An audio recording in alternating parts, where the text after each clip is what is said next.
Good morning. And thank you so much, Fleet and Linda, for sharing your stories. It's really appropriate for what we're going to be talking about today, which is the law of attraction, which is one of my favorite conversations. I had a lot of guests attracted to me this weekend for Pride, and so I was thinking long and hard, what am I going to talk about? Well, interestingly, yesterday I went to a party, and when I walked in, they were talking about law of attraction. So I was attracted to talk about what I'm here to speak to you about. So I got some good insights and some good stories. Recently, I was in my hometown, which is in upstate New York. I got to experience the beautiful autumn leaves for the first time in 22 years. And I had a really great conversation with my father. And he reminded me of when I was 4 years old. For the first time I can remember, he took me to the church in the town where we grew up, Roman Catholic. And in the church, there's a life-size crucifix on the altar. And as soon as the priest came out, he started talking about how I was responsible for putting that person up there, and everything I did was wrong and bad and evil. And I was so conflicted and so distraught. And after Mass, I just kept asking my father on the way home, like, I don't understand. Like, I didn't do anything wrong. And the reason I bring that story up is through my law of attraction, I've traded that situation of fear to this beautiful healing chamber of love. So I'm really, really glad to be here, and I'm really glad that Dr. Reverend Sharon invited me to speak to you today. My background is actually cell molecular biology. I started out as a scientist because I wanted to understand the essence of life on the molecular structure. And what's beautiful is on the molecular structure, on the atomic structure, on any level of the body, the organ structure, the organism structure, the community structure, all laws of nature apply. And what's really beautiful is we're at a time when science and metaphysicists are uniting together, and they're finding truth. And the truths of one complement the truths of other. One of my favorite authors is Shakespeare, so I'd like to start with a quote from Shakespeare.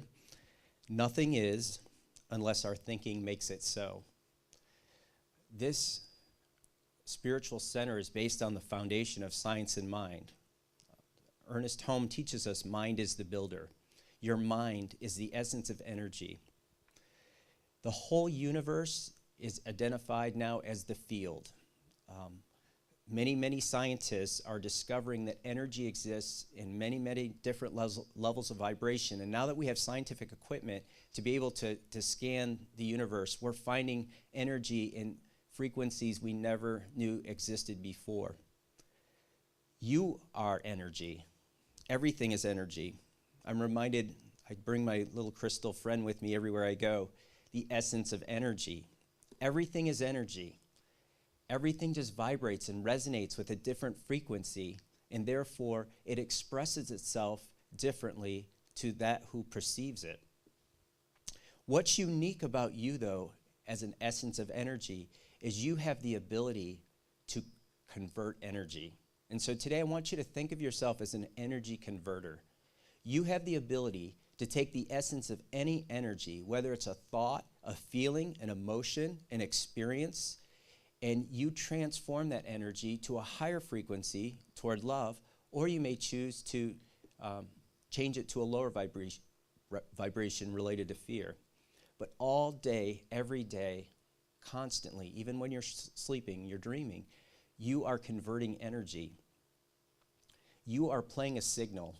And just like a radio station, if you're playing country western, you're going to draw to you people who like country western.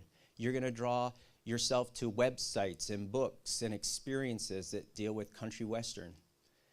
You'll be drawn toward country western as it's drawn to you, and that's what the law of attraction is all about. I like to think of the law of attraction as magnetism, because it's a magnet. You repel that which doesn't resonate in your frequency, but you attract that which resonates with you. And so if you switch your vibration, you decide no longer country music, you want to go to classical music, you'll draw to you a whole different set of people, experiences, and situations and circumstances. You have the power. You have the control, and that control is within you. The essence of your being is your soul. And your soul is that part of God that's within you, the creator.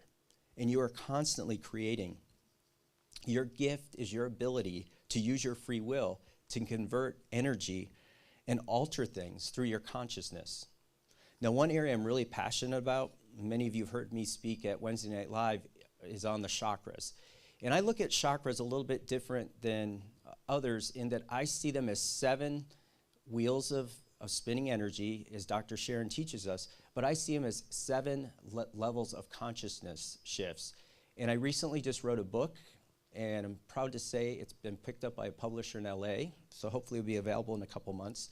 But it's on us as energy beings and how we can convert energy. And if you look at the 7 chakras, each chakra resonates with a certain belief system, a certain archetypical pattern, as Carl Jung taught us. And as we go through life, we make choices and we make decisions and we have feelings and we have emotions and we have experiences that all relate to energy conversion through the 7 truths associated with these chakra centers.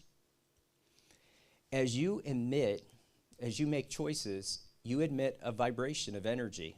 And we all know this. I hear people say all the time, oh, that person gave me these kind of vibes, or I felt this about that person.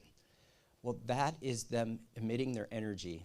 And you are drawn to certain individuals that resonate with your energy as they are drawn to you. And so if you want to change your life, as good old Dr. Wayne Dyer taught us, change your thought, change your life. Because the essence starts with the thought. Thoughts are powerful. The law of attraction or magnetism states that vibrations of frequencies of like are attracted to like. Just as a magnet, again, you attract. What I like to refer to, anyone in here read Esther Hicks and Jerry Hicks and Abraham? They talk a lot about the vortex, and I love the whole concept of the vortex. The vortex is your energy field that exists around you. Your physical body is part of that energy field. It just resonates at the lowest frequency, but around you there's an aura, a field of energy, the vortex. And in that vortex is where you're resonating certain energy patterns to allow certain things happen in your experiences.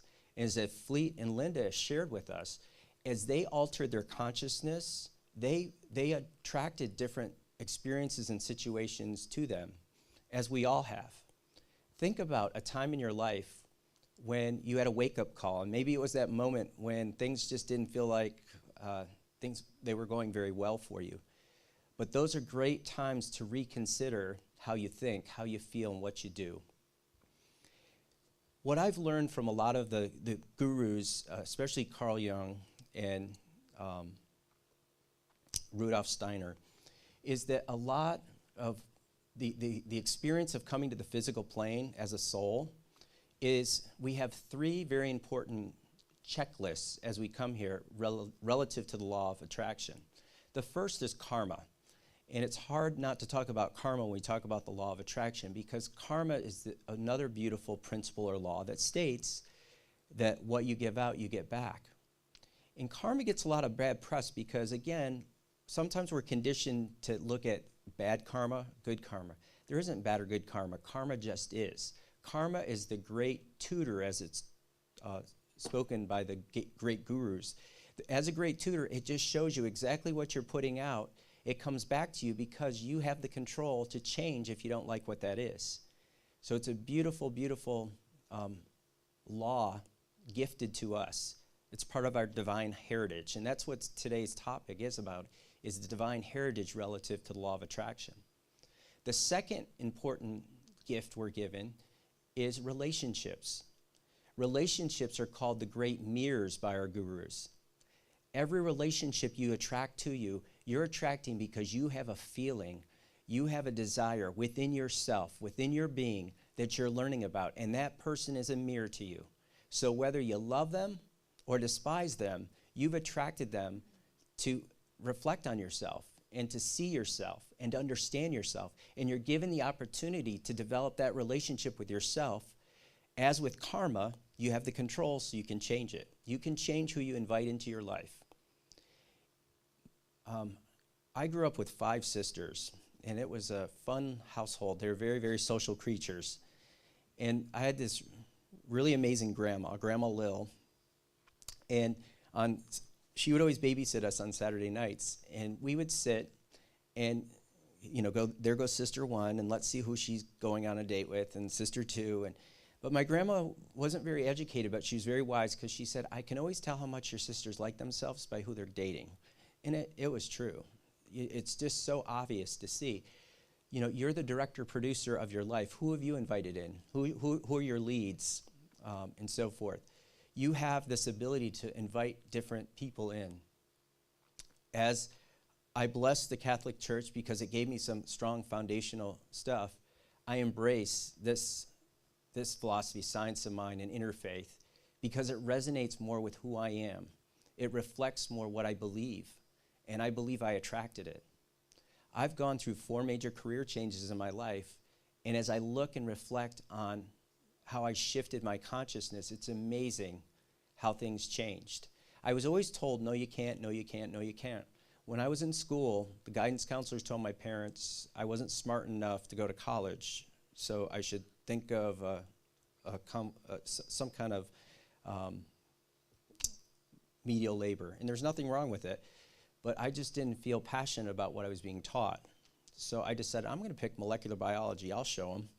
And so I graduated with honors. And I did that because, again, I attracted wonderful teachers to me to help me understand myself and understand that I was able to process information and be passionate about it. I went into the biotech field, and through law of attraction, I picked a company that Kodak bought. Kodak bought this company. They sent me on for my MBA to be the youngest vice president. And then I ended up leaving there. Everyone thought I was crazy because I was attracted more to higher education. Higher education, going to higher education, people said, you'll not get a job because you only have a master's. I said, no, I'm teaching. I can feel it. I set that forth, and I taught at 4 universities. I was a dean at 2 universities. But the greatest transformation I made was my move to the desert, because a couple years ago, I had a calling, and I knew it. I'd been called many, many times, and I finally listened, and that was to be an intuitive medium. And I left higher education to move here to take on my new calling. It's not even work. I tell people I'm retired now. I get to travel all over the country and give workshops. I get to teach areas about laws of attraction, laws of nature, which I'm very, very passionate about. And I get to help clients connect with their higher self, their higher consciousness, their higher awareness. There are many people now on the planet they're being drawn to that higher consciousness. I'd like you to just take a minute and reflect and remember and recall when you shifted your consciousness, how your life changed. It might have been with a relationship.